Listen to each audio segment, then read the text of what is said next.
At some point, I just feel like supervillains just need to give up. Not because Bond is going to defeat them in the end, but because they're probably better off just letting Bond do his own thing, because he's going to destroy half of every populated city if he keeps going the way Craig does in these movies.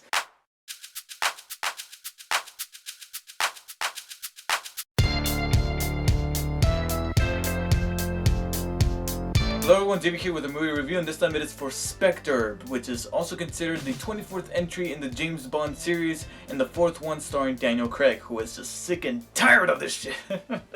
I mean, damn, dude. I mean, I don't know if it's a publicity stunt or not, but it's saying quite an awful lot if you are willing to commit suicide over making another $1 million paycheck of a movie that is the James Bond series. But anyways, that is, well, I want to say it's besides the point, but when it comes to this movie and my review for it, it could be part of the point. Here's the deal. We got a new movie, Spectre, and this time we follow James Bond across the world trying to track down a secret organization that goes by the name of Spectre, and trying to uncover not just who's behind this organization and how exactly is this person connected to not only the past adventures that Bond has had within this time period, within this so-called reboot, but also what exactly connects the person behind Spectre to him. And in this movie, you got it all. You got James Bond doing some badass stunts, driving some fancy cars, explosions, hot women from the left to the right, exquisite locations, traveling all over the world, all the typical tropes that you find in a James Bond movie are here. And that's kind of the problem. Trust me, there's a lot of talent behind this movie, from Sam Mendes returning to direct after Skyfall and Daniel Craig doing another Bond movie for the 4th time, and just from the cinematographer to the music composer and the screenwriters, everybody involved has talent and aspiration to drive themselves to delivering a good, not only a good action movie, but also a good Bond movie. And I really do mean that, because in the end, Spectre was a good action movie and a good Bond movie, but not necessarily the best. In fact, I did not see Quantum of Solace. I did see Casino Royale, and of course I saw Skyfall, and you guys can check out my review on my channel for that one. But between all of these movies within the Craig era, I'll have to say that maybe this might be the weakest, because despite checking off all of those Bond boxes, it just feels like it's going through the motions. I never really felt like this movie was inspired. It felt like they just needed to make another one because there's that contract. And this kind of reflects, this movie's kind of a reflection of those comments that Daniel Craig made. I mean, I was trying to make a joke out of it, but at the same time, I felt the product of that while watching this movie. I felt like, because they're talented people, they're not going to half-ass it. Daniel Craig is not going to half-ass it when he's on screen. He's going to deliver a good performance as Bond. Sam Mendes is going to direct well. The cinematographer is going to make sure that this is a very pretty-looking movie. And in fact, it is. But never did I feel like they had the desire, the drive to take things in a different direction like they did with Skyfall. After Skyfall, I felt like MGM relied on Sam Mendes to be like the Christopher Nolan of the Bond universe. Just like Nolan himself kind of revitalized the Batman franchise. They were hoping for Mendes to kind of do the same thing, and he nailed it with Skyfall. Here, I felt like he was mainly obligated, much like Craig, to do another one. And because of that, they just felt like they needed to hit every specific Bond trope, from the cars to sleeping with even two, not just one, but 2 women in this movie. One that is literally just there, and then she is legitimately gone. Like, that the woman that he sleeps with earlier on in the movie, cameo. No more than that. It's just a cameo, and then she's gone. I'm like, okay. It just felt like they needed to get through these things, and it never really felt inspired like the previous movie. And then there's also this side story with surveillance that is kind of a commentary on what we're going through right now in America about the NSA, and whether or not you're being watched through your devices. Is your privacy really private? They're trying to make a commentary on that and trying to make it relevant, but that's just it. It comes off as them trying to do that rather than actually feeling like a natural commentary on that political issue. And they try to integrate it with the story in this movie, but it just didn't feel right. It just didn't feel like it fit into the movie, because 2 things. One, the movie's already 2.5 hours. With this added onto it, it just felt kind of bloated. And on top of that, if you were to go ahead and subtract this story with this division of MI5 that's trying to merge with the with the MI6 and trying to create this surveillance system headed by Moriarty himself, who as soon as comes on screen, you can kind of tell that guy's not good news, and you can kind of paint your own idea of what that leads to. But I felt like that entire plot could have just been a little thing in the background to maybe get some kind of humor going, something that M kind of handles himself, but not on a level like Bond handles the mission out there. It could have been like a nice little banter between these two characters, and similar to how in Batman Begins, Lucius was kind of having this tension with that one character who fires him. You know, they didn't come to fists, but then they try to bring it to this level to the level of the mission that Bond is out there around the world trying to get done. And I'm like, you don't need to bring it to that level. You don't have to bloat it that much. It could just be this nice quick thing in the background, but instead they focus on it a little bit too much, and I just felt by the end of it they just needed to cut that out, and it would have made the movie a whole lot shorter and a whole lot more digestible, because it just stretched things out, and there's a point in the movie that it dragged it even more and more, and I just felt like it wasn't necessary. And who knows, maybe if they had cut some of that stuff out, maybe they would have left in some more scenes with Christoph Waltz's villain character, whose name's Oberhauser, I think. Franz Oberhauser, I think that was his name. And oh my god, talk about an underutilization of a great actor. When I heard he was being cast as the villain for the next James Bond movie, I'm like, perfect. This is perfect. I mean, sure, there's a possibility that he's going to do his classic Christoph Waltz system where he's talking, where at 1 second he's just staring at you like this. And then a split second later, he just starts laughing like, oh my god, I don't know, I totally forgot what I was talking about. And he delivered a great performance. All 15 minutes of it, because after being introduced in the shadows like you saw in the trailer during the opening act of the movie, he is almost dropped completely to the point where I was wondering to myself, what the hell is Christoph Waltz? And after a few minutes of me trying to figure out if he's gonna show up at any point, then he comes into play.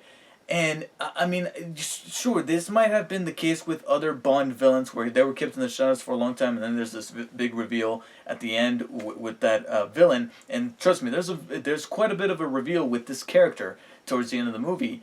But I could have used at least maybe 1 or 2 more scenes with him in the middle to kind of keep the momentum going, to make me feel like, oh yeah, there is this bad guy that Bond is going after, and instead just having him go through those checkboxes that the filmmakers needed to go through, and not use this actor more, because he's a spectacular actor, and you have him in the background just for so long that, oh my god, I'm just hoping they do right with the villain next time. And if you have seen the movie, you'll probably know what I'm talking about. And he's not the only one. His henchman, his big henchman, Mr. Hanks, who's this Jaws-like type character from those classic Bond movies, is in this movie, played by Dave Bautista. And you can tell from the look on his face that he's almost like recognizing, like, oh my god, I'm in a James Bond movie and I'm the villain. I'm that big enforcer type figure.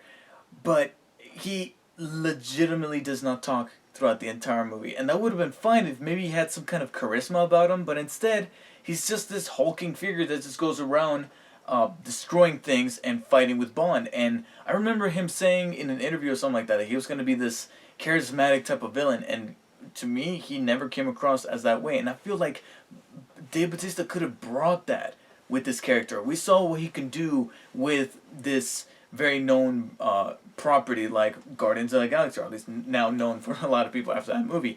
But going into James Bond, I was hoping for him to bring some kind of charm like that to a villain like this, that maybe we would ended up rooting for him. But instead, he just came off as that secondary villain that Bond needs to get across, that needs to get through in order to get to the main boss fight with the main villain, Christoph Waltz.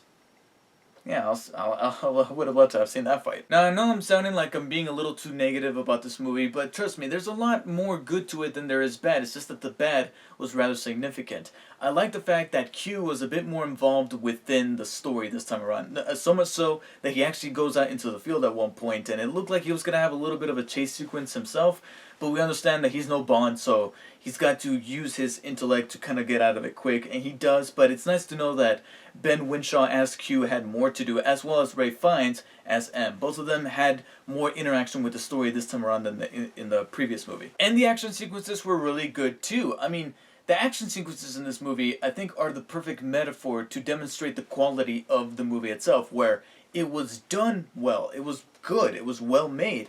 There was just nothing remarkably that memorable or effective about the movie itself and about the action sequences themselves as well. They were good, they were entertaining while I was watching them, but none of them will really stick with me like with previous Bond movies. I mean, the most that I can say about the sequences in this movie would probably be the opening in Mexico City, just because of how large that place is. I mean, it's after all known as the largest city in the world. So I love that they were able to utilize it very effectively. And when they're on the helicopter twisting through the sky, that's a scene that I'll definitely have in my mind for at least the rest of the night. I know that the movie industry is often treated as a business, and trust me, in this new millennium, more so than in the last one, we know that to be true. But at the same time, I feel like we should try to remember that this is also an art form. It started off as an art form, and art forms require passion, require drive, require motivation, require inspiration, and I feel like that was lacking from Spectre, and that's why I didn't ended up loving it as much as I did Skyfall. I enjoyed it. I thought it was a good movie, but Spectre was a really prime example of actors and directors being obligated to make another one rather than to wanting to come back for another one. And honestly, the comments made by Daniel Craig, I can kind of see some truth to them. I can kind of see why he doesn't want to make more movies, because I'd rather have an actor recognize that he's too old rather than an actor feel kind of desperate to say, no, I can still do it, and us as audience members look at him and be like, no, dude, you just you can't do it. You can't do it anymore. And I'm liking that actors do that. Like Liam Neeson himself even says that he's probably just going to do one or two more of those action movies that he's found himself in, and then he's going to go back to being a traditional actor. And I can definitely see Craig doing that. So that's why I feel like now we should start campaigning to see what actor we would like to see as Bond next, and what director we should see take up the mantle. Because as much as I like Sam Mendes and what he was trying to do with Skyfall and what he succeeded doing with Skyfall and what he tried to do with Spectre, I feel like maybe now I would like to see what another director would do. And maybe we can use the James Bond series as to try to flex people's strengths and maybe even point out their weaknesses by trying out different directors with every entry. I mean, we could see an actor do a series of these movies like Craig did. He gets in 4 or 5 because I believe his contract requires just one more. But then we got Brosnan does maybe 5 or 6. I want to see that kind of momentum with every actor that takes up the Bond title, but at the same time I want to see alternating directors to see a brand new take. I want to be surprised every time I go see a Bond movie instead of seeing the familiar tropes again and again like I did with Spectre.